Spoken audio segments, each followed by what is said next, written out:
Terima kasih atas kesempatannya di sini. Perkenalkan, nama saya Sandra Frisilala Turete, NIM 071723200036 tingkat 3A. Di saat ini saya akan membahas tugas virologi mengenai orthomyxovirus. Orthomyxovirus adalah virus penyebab influenza yang berbentuk seperti bola atau helix. Virus ini memiliki sampul atau selubung asam nukleat berupa RNA. Biasanya menyerang sistem pernapasan pada manusia yang mana dapat ditularkan melalui perantara udara.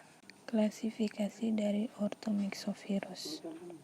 Kingdom Orthonavirae, phylum Negarnaviricotta, class Instoviricetes, ordo Virales, family Orthomyxoviridae.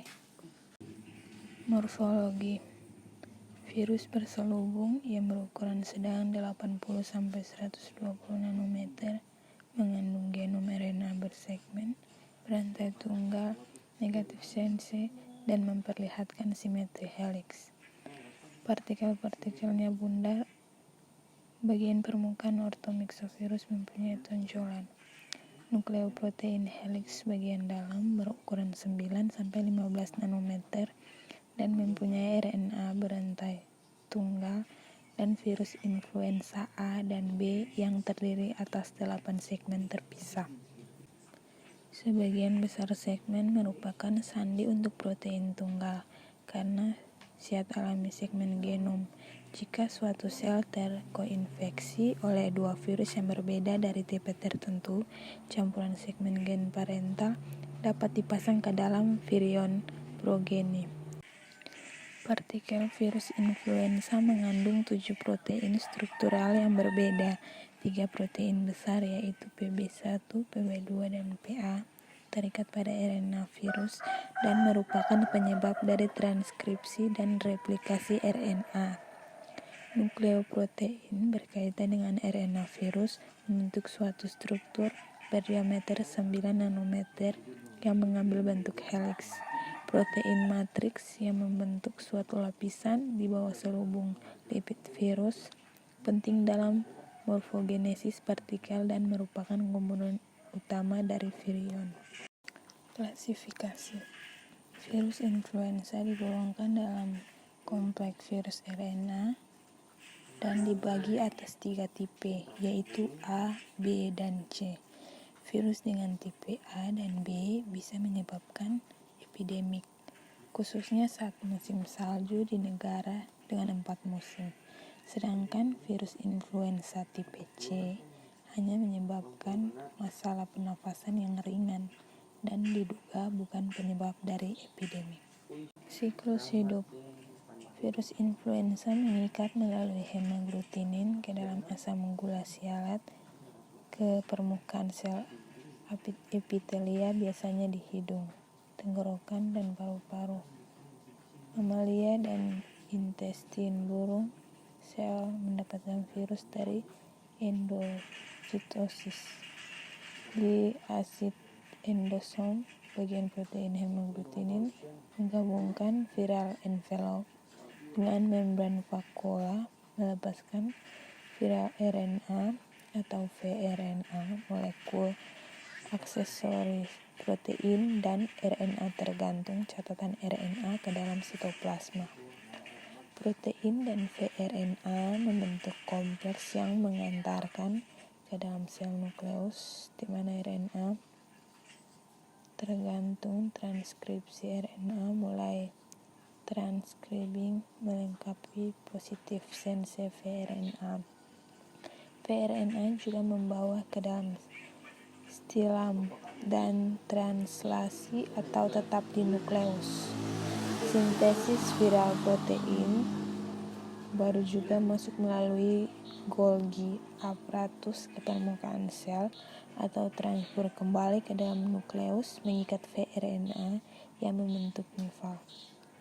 Baru genom partikel protein viral lainnya melakukan berkali-kali tindakan di dalam sel utama, termasuk menurunkan selular mRNA dan menggunakan nukleotida yang terlepas untuk VRNA sintesis dan juga menghambat translasi dari sel utama mRNAs. Negatif sense VRNA membentuk genom virus masa depan, RNA transkripsi, dan viral protein lainnya memasangnya ke dalam virion, hemaglutinin, dan neuraminidase, molekul kluster ke dalam Golgi sel membran. VRNA dan viral core protein meninggalkan nukleus dan memasuki protrusion membran. Mature virus melepaskan bentuk sel di sphere dan membran fosfolipid membentuk hemaglutinin dan neuraminidase dengan kulit membran. Seperti sebelumnya, virus melekat ke sel melalui hemaglutinin. Virus mature menemukan satu ketika neuraminidase memotong cairan residus dari sel utama.